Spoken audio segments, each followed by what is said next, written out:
কি বললে বেটার হবে? লাক দুটো টিমের জন্যই। দুটো টিমে কিন্তু প্রচুর সুযোগ তৈরি করেছে। মানে দেখো, এখানে বলার কিছু নেই, গোললেস ড্র হয়েছে। মোহনবাগানের জন্য ঠিক আছে, হয়তো আহ, পরবর্তী ম্যাচের রেজাল্টের নিরিখে আমরা বলতে পারবো যে এই যে আজকের রেজাল্টটা হলো, কারণ এতক্ষণ ধরে মোহনবাগানের পায়ে বল ছিল, এত বেশি মোহনবাগান প্লেয়াররা পাস খেলেছে, এত সুযোগ তৈরি হয়েছে, এতগুলো বিগ চান্স ক্রিয়েট হয়েছে এবং এতগুলো সুযোগ নষ্ট হয়েছে। এটার এফেক্ট পরবর্তী অন্য কোনো ম্যাচে বা অন্য কোনো ম্যাচের রেজাল্টের সাথে এই যে আজকের ম্যাচে যা হলো তার কোনো রকম লিঙ্ক আপ থাকবে কিনা সেটা আমরা পরে বলতে পারবো। বাট এই মুহূর্তে দাঁড়িয়ে টানা 4টে ম্যাচ জেতার পর যখন তুমি সিজনের প্রথম অ্যাওয়ে ম্যাচ খেলছো, সেই অ্যাওয়ে ম্যাচে উল্টো দিকের এরকম ডেসপারেট ডিফেন্স এবং একটা নাছোড় মনোভাব, টিম মেন্টালিটি, তাদের এগেনস্টে 1 পয়েন্ট নিয়েও কলকাতা ফিরে আসাটা আজকের দিনে দাঁড়িয়ে, এই 14 মার্চে দাঁড়িয়ে আমার মনে হয় জাস্টিফাইড। কিন্তু আমি আবারও বলছি, এটা পরবর্তী সময়ে কোনো রকম এফেক্ট ফেলবে কি না সেটা পরের কথা। দুটো টিমের ক্ষেত্রে যদি একটা কমন বিষয়কেই সামনে রাখতে হয় তাহলে আমি বলবো যে লাক ফ্যাক্টর। দুটো টিমই আজকে কোথাও লাকের জোরে ম্যাচ ড্র করেছে, লাকের জোরে ম্যাচ হারেনি বা ব্যাড লাকের জন্য ম্যাচ জেতেনি। যদি আজকে বেঙ্গালুরু তাদের গুড লাক থাকতো, মোহনবাগানের ব্যাড লাক থাকতো, তাহলে একই কথা বলতাম। একইভাবে যদি মোহনবাগানের ক্ষেত্রে লাকটা গুড থাকতো আর বেঙ্গালুরুর জন্য ব্যাড থাকতো, একই কথা বলতাম। মানে যেভাবে দুটো টিমের মেন্টালিটি শো হয়েছে, যেভাবে দুটো টিম ডেসপারেট ছিল, একদিকে বেঙ্গালুরু অনেক বেশি ডিফেন্সিভ এবং একদিকে মোহনবাগান অনেক বেশি অ্যাটাকিং, এই যে মেন্টালিটি ছিল, সেখানে কিন্তু দুটো টিমের জন্য এই 0-0 রেজাল্টটা আমার কাছে, আমার পার্সোনালি মনে হয় যে একটু হলেও লাক ফ্যাক্টর কিন্তু কাজ করেছে।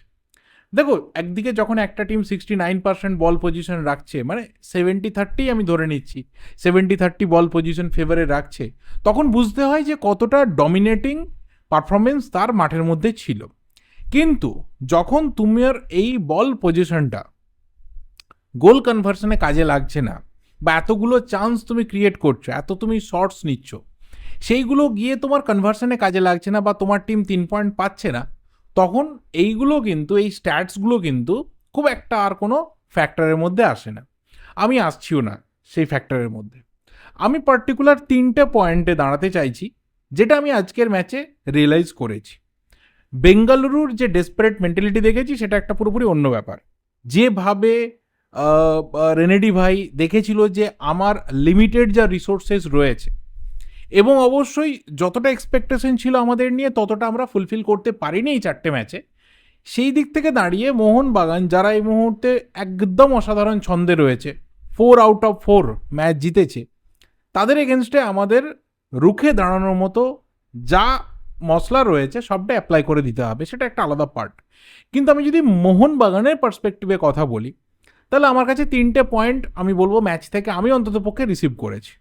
নাম্বার 1, যে ম্যাক্সিমাম সময়ে মোহনবাগান প্লেয়াররা নিজেদের পায়ে বল রেখেছিল, প্রচুর পাস মোহনবাগান প্লেয়াররা খেলেছিল, কিন্তু সেই পাসগুলো যদি কনভার্সন রেটের দিকে বেশি না থাকে, সেটা কিন্তু খুব একটা ওই পাস খেলাটাকে জাস্টিফাইড করছে না, যেটা আমি ম্যাচ থেকে বুঝতে পেরেছি, সেটা নিয়ে কথা বলবো। নাম্বার 2, প্লেয়াররা যেভাবে আফ্রন্টে যেভাবে হুটোপাটি করছিল, যেভাবে অনেক বেশি তাড়াহুড়ো করছিল, সেখান থেকে আরও যদি একটু স্লো থাকতো, আরও যদি ওই জায়গাতে সময় নিত, বা উল্টো দিকের ডিফেন্স যারা অনেক বেশি ডেসপারেট, তাদেরকে যদি কোনো মিস্টেক করার জন্য কমিট করতে বাধ্য করতো, তাহলে তারা কিন্তু আরও বেশি সাবধানী হতে পারতো এবং সেখানে আরও বেশি চান্স ক্রিয়েট হতে পারতো। এই জায়গাটা আমার মনে হয়েছে যে কথা বলা দরকার। এবং নাম্বার 3, হয়তো সের্জিও লোবেরার যে ট্যাকটিক্যাল ডিসিশন, যে ডিফেন্সকে তিনি স্যাক্রিফাইস করবেন না, টম অলরেডকে তিনি তুলবেন না, এটা যেমন তাকে ডিফেন্সিভলি এই ম্যাচ থেকে পয়েন্ট এনে দিয়েছে, আবার এটাও ঠিক যে জেসন কামিংসকে নামাতে এতটা দেরি হয়ে গেল, যেখানে কামিংসকে কিন্তু আর কিছু করার ছিল না। যদি কামিংস আরও অন্তত 15 থেকে 20 মিনিট সময় পেত, আমার মনে হয় যে মোহনবাগান কিন্তু আরও বেশি চান্স ক্রিয়েট করতে পারতো বা গোল এসে গেলেও এসে যেতে পারতো। কারণ সেখানে মাল্টিপল ফরেন অ্যাটাকারের যে প্রেশারটা রয়েছে, সেটা বেঙ্গালুরুর ডিফেন্সকে কিন্তু হজম করতে হতো। বাট আবারও বলছি, Bengaluru with all Indian backline, এবং প্রায় কি বলবো যে এই রকম একটা ডিভাস্টেটিং ফর্মে থাকা টিমের এগেনস্টে যেভাবে খেলেছে তাকে অন্য কোনোভাবে বা একটু নিচুভাবে দেখার কোনো রকম জায়গা নেই।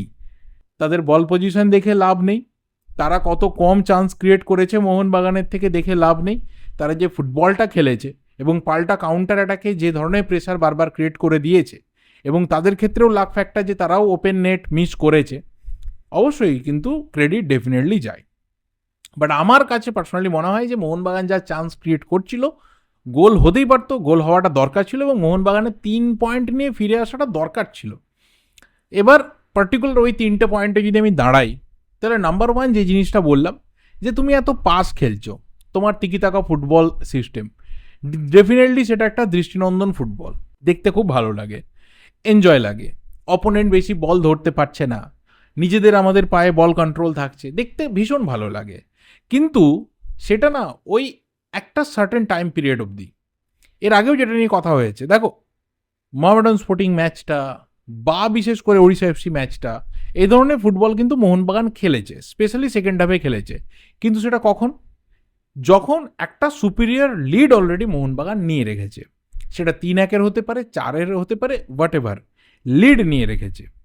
কিন্তু তোমার কাছে যখন লিড নেই, তখন এই পাসিং গেমের থেকে আরও বেশি সাহসী ফুটবল হয়তো ফ্যান্সরা এক্সপেক্ট করছিল, যেখানে গোল তুলে নেওয়ার মতো মশলা কিন্তু ছিল।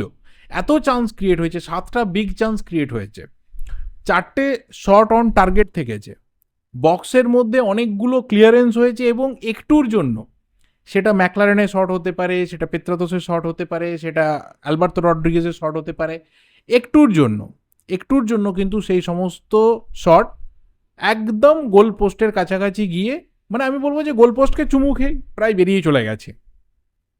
সেখানে আরও একটু সাহসী ফুটবল থাকলে, আরও একটু ফাইনাল থার্ডে বেশি পাস গেলে, হয়তো বেঙ্গালুরু এফসি ডিফেন্সকে আরও অনেক বেশি পরীক্ষার মুখে ফেলা যেতে পারতো এবং গোলটা এসে গেলেও এসে যেতে পারতো।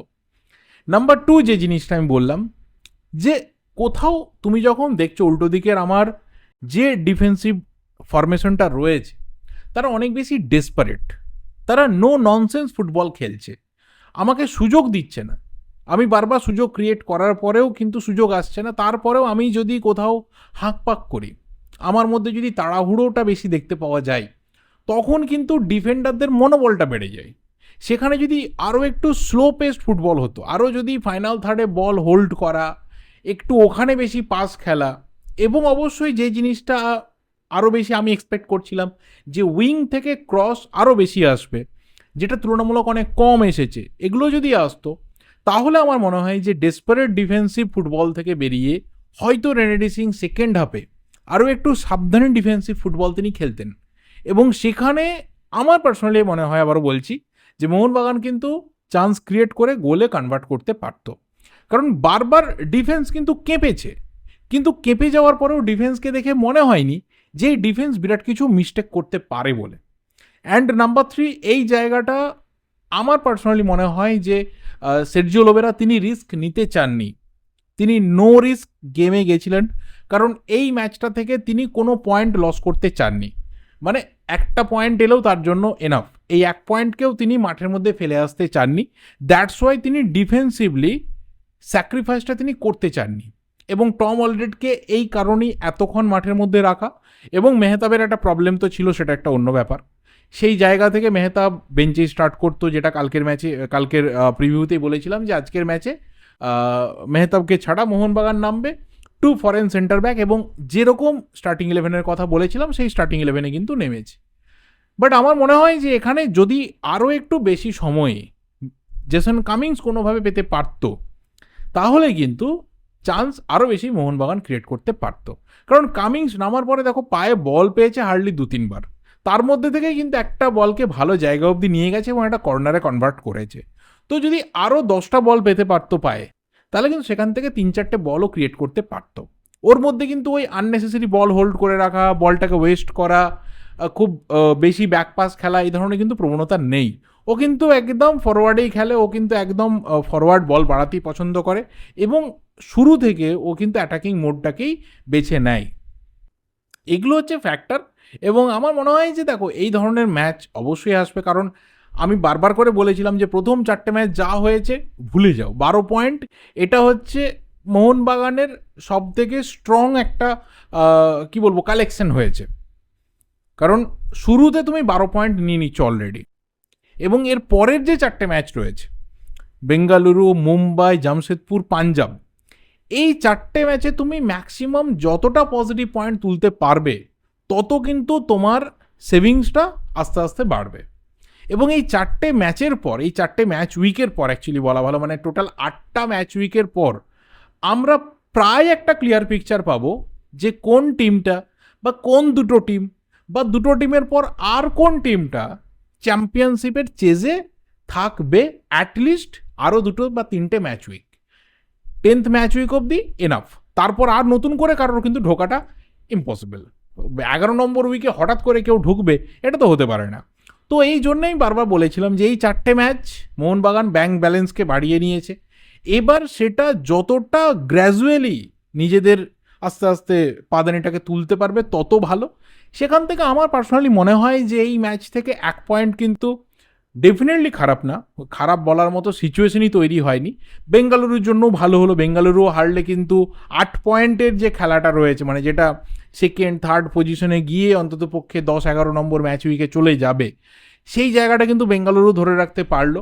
বাট আমি আবারও বলছি যে মোহনবাগান যা চান্স ক্রিয়েট করেছে, যেভাবে ফুটবলটা খেলেছে, 3 পয়েন্ট পাওয়াটা মোহনবাগানের জন্য জাস্টিফাইড ছিল। হয়তো বেঙ্গালুরু পেলেও আমাদের কিছু বলার থাকতো না, কারণ তারাও বেশ কিছু ভালো চান্স ক্রিয়েট করেছে।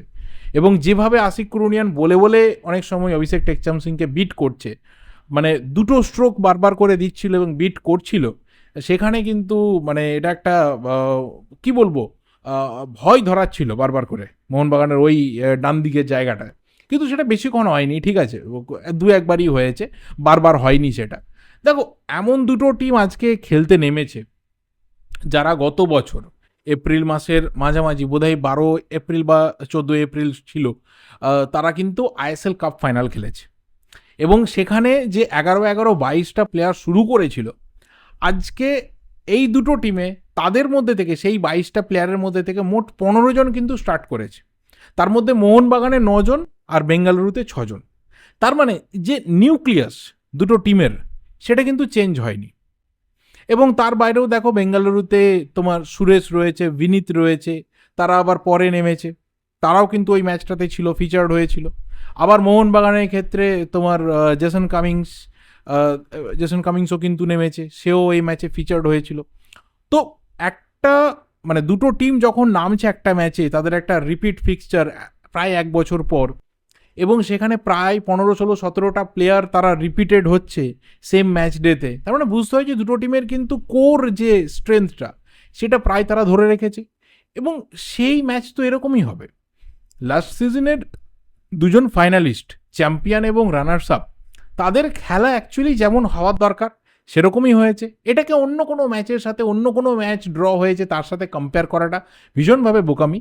তো দেখা যাক এরপর মোহনবাগানকে তাকিয়ে থাকতে হবে স্পেশালি জামশেদপুরের দিকে। তারা জিতে গিয়ে পয়েন্ট বাড়ায় না, তারা ড্র করে না, তারা কোথাও আবারও ধাক্কা খায়, দেখতে হবে। তাকিয়ে থাকতে হবে গোয়ার দিকে, মুম্বাই সিটি এফসির দিকে, কারণ তারা জিতলে কিন্তু পয়েন্টের যে গ্যাপ রয়েছে মোহনবাগানের সাথে সেটা আরও কিছুটা কমে আসবে। সেই ক্ষেত্রে আমার মনে হয় যে যেটা বললাম যে নেক্সট যে 4টে ম্যাচ উইক রয়েছে, মানে 5, 6, 7, 8, এই 8টা ম্যাচ উইক কমপ্লিট হওয়ার পর অনেকটা পিকচার ক্লিয়ার হবে। তোমাদের কি মনে হয় অবশ্যই কিন্তু তোমরা কমেন্ট করে জানিও। আমার ভিডিওটা এই অবধি, এর থেকে বেশি আর কিছু বলার নেই। তোমরা তোমাদের ওপিনিয়নগুলো অবশ্যই কমেন্ট করতে থাকো। তোমরা কীভাবে ম্যাচটাকে এনজয় করলে, কীভাবে দেখলে, কী পেলে না এক্সপেক্ট করেছিলে, সব কিছুই কিন্তু কমেন্টের মধ্যে অবশ্যই জানিও। দেখা হবে পরের ভিডিওতে। টিল দেন যদি চ্যানেলটা নতুন হও অবশ্যই চ্যানেলটা সাবস্ক্রাইব করে কিন্তু বেল নোটিফিকেশন আইকনটা ক্লিক করে দিও। Thank you, goodbye and good night.